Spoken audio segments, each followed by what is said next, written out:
1905. This is the first topic of section 2 and a very important one. A lot of questions have been coming in past papers from this topic. I will relate this topic in the end to the reversal of Partition of Bengal or annulment of Partition of Bengal as well, as the reasons go together. Now, as it is evident from the date that this partition, it occurred in 1905, but the reasons can be traced back in the past. There were various reasons because of which this partition was made, and the most important one, as declared by the British, were administrative reasons. The British believed that Bengal was a very large province area-wise with a population of 85,000 Indians living there. So they considered that to administer the province effectively, it was required to divide the province into two parts. 58 million Hindus were living in West Bengal and 27 million Muslims were living in East Bengal. So the British, they made the division like that they divided the province on political or religious footings. In 1903, Viceroy Curzon had already proposed this division. So for 2 years, a plan was being made, and then finally, as suggested by Lord Curzon, in 1905, Bengal was partitioned basically because it was too large to govern. Historians give another types of reasons for the division. There are few who say, and we will term those as political reasons. Now, few historians, they say that this division was made on political or communal basis. That is, that the people of India, they were divided on the basis of their religion or political affiliation. We could see that in 1897, a British officer was assassinated along with his companions. So British saw it an increasing hatred against them, coming from the Hindus. For this reason, they wanted to decrease the increasing power of the Hindus. For this reason, most of the historians, they say that British were following their divide and rule policy. What they did was they divided the Hindus and the Muslims on communal lines so that a hatred would develop in between them and they would take advantage of the situation. On the other hand, they also believed that when the Muslims and Hindus will fight with each other or a rift will be created between the two, their rule, meaning British rule, would be strengthened. Another school of thought declares that this division was basically made to avoid any communal rights, because there was a likelihood that with increasing power of Hindus, the Muslims would feel inferior and subjugated. That is why more riots will take place between the two nations. Then, a very important fact given by few historians is that British wanted to prevent any mass movement in future, just like one that occurred in 1857 in the form of War of Independence. Now, as the Hindus were retaliating more, and earlier on in 1857, their retaliation had led to the War of Independence, they believed that any such future movements should be suppressed right away. Another factor is that they wanted to gain support of the Muslims. Against whom? Obviously against the Hindus. Plus, since they had come to know by now that the whole blame of War of Independence cannot be given to the Muslims, the doubts were removed. So they wanted to give a fresh start to the Muslims, and by dividing Bengal into two parts, it would suggest that Muslims would be getting more advantages and Muslims would be getting more privileges from the British. On the other hand, Tilak of Pune, a Hindu leader, a Hindu extremist leader, he was making hate speeches against the British. Again, a point of concern for the British. Hindus had a strong support of Congress as a political party. That was again alarming for the British, as they could see if Congress was gaining power in terms of attachment and affiliation from the Hindus, it may lead to their downfall and they would soon have to leave India uh, if Congress took over the country politically. After discussing the administrative and political reasons, we'll discuss economic reasons behind the division of Bengal. It is believed that British they wanted to have a firm administration in Bengal and control over the West and East Bengal's economy. Why and how? Well, West Bengal it was much developed as compared to East Bengal and was doing good in industry and generating a lot of revenue. On the other hand, East Bengal, though having or almost no industries, was doing well in agriculture. Their agricultural products were equally liked in India and were exported to other countries as well. For this reason, the British they divided Bengal into East and West Bengal so that they could utilize maximum from the agricultural product and industrial product of the two provinces. Similarly, British also wanted to develop East Bengal through separate funds and development projects.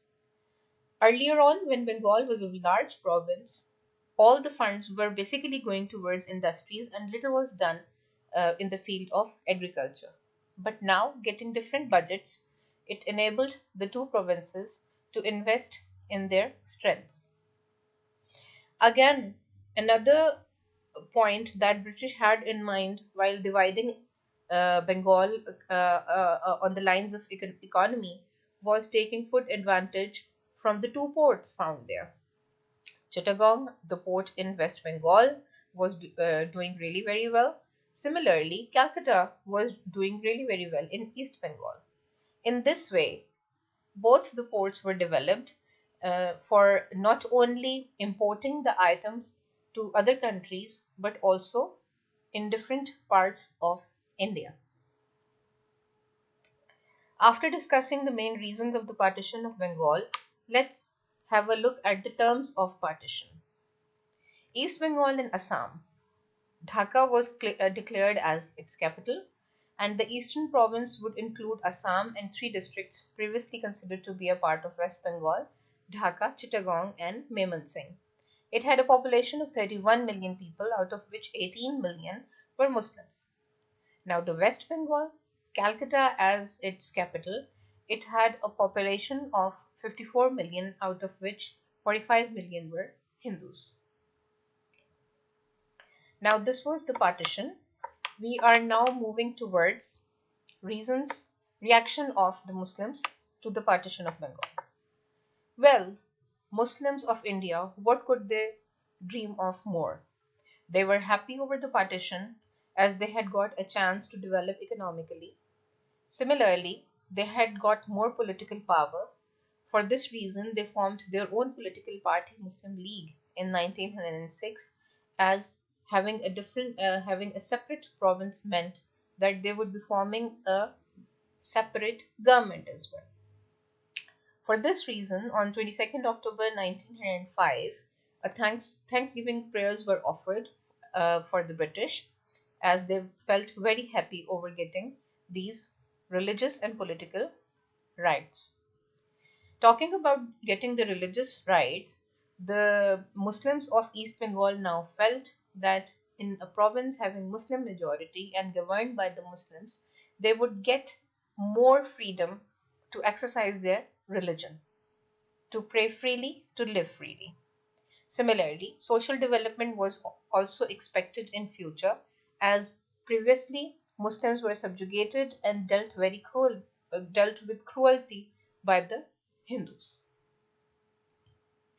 Talking about the reaction of Hindus, we can also relate it as the reasons for the annulment or reversal of Partition of Bengal. Talking about the reasons for the annulment of Partition of Bengal or reaction shown by the Hindus against this Partition of Bengal, obviously they objected it a lot, and the British, they were not in a position to afford Hindu hatred. Hindus easily linked this partition to their religious feelings, such as slaughtering of cows. They had this fear that now Muslims would be free to slaughter the sacred animals, cows, in East Bengal, and the Hindus will not be in a position to say anything to the Muslims. Similarly, they also linked this division politically as dividing their mother India, since they called India as their mother India or Mata. They thought that dividing the Indian land or any part of India meant that they were dividing their mother. Now, meetings were held, rallies were taken out, and strikes were conducted against the British. And Hindus all over India, they asked their supporters to get together and show their resentment against this division. Another act in this wake of reaction came in the form of Swadeshi movement, in which all the Hindus, they boycotted the goods, the products made by the British, and they simply refused to use those items, be it clothes, be it food, be it utensils, or any other thing. They also threatened to boycott the visit of King George V, which was expected very soon in 1911.